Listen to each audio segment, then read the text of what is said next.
Breaking news చూస్తున్నాం. రాష్ట్ర ప్రభుత్వ పబ్లిక్ అఫైర్స్ సలహాదారుడిగా మాజీ పార్లమెంట్ సభ్యులు కేశవరావు నేడు పదవి బాధ్యతలను స్వీకరించారు. సచివాలయంలో సంప్రదాయబద్ధంగా పూజలు నిర్వహించి బాధ్యతలను స్వీకరించారు. ఇక ఈ సందర్భంగా హైదరాబాద్ మేయర్ గద్వాల్ విజయలక్ష్మితో పాటు పలువురు ప్రజాప్రతినిధులు, ప్రముఖులు కేశవరావును పుష్పగుచ్చాలు, శాలువాలతో సత్కరించి అభినందించారు.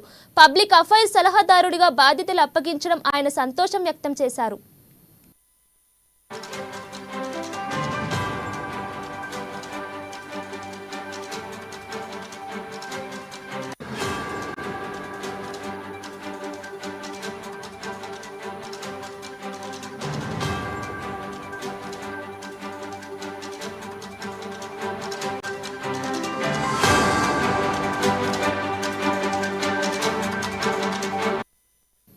రాష్ట్ర ప్రభుత్వ పబ్లిక్ అఫైర్స్ సలహాదారుడిగా మాజీ పార్లమెంట్ సభ్యులు కేశవరావు నేడు పదవి బాధ్యతలను స్వీకరించారు. సచివాలయంలో సంప్రదాయబద్ధంగా పూజలు నిర్వహించి బాధ్యతలను స్వీకరించారు. ఇక ఈ సందర్భంగా హైదరాబాద్ మేయర్ గద్వాల్ విజయలక్ష్మితో పాటు పలువురు ప్రజాప్రతినిధులు, ప్రముఖులు కేశవరావును పుష్పగుచ్చాలు, శాల్వాలతో సత్కరించి అభినందించారు. పబ్లిక్ అఫైర్స్ సలహాదారుడిగా బాధ్యతలు అప్పగించడం ఆయన సంతోషం వ్యక్తం చేశారు.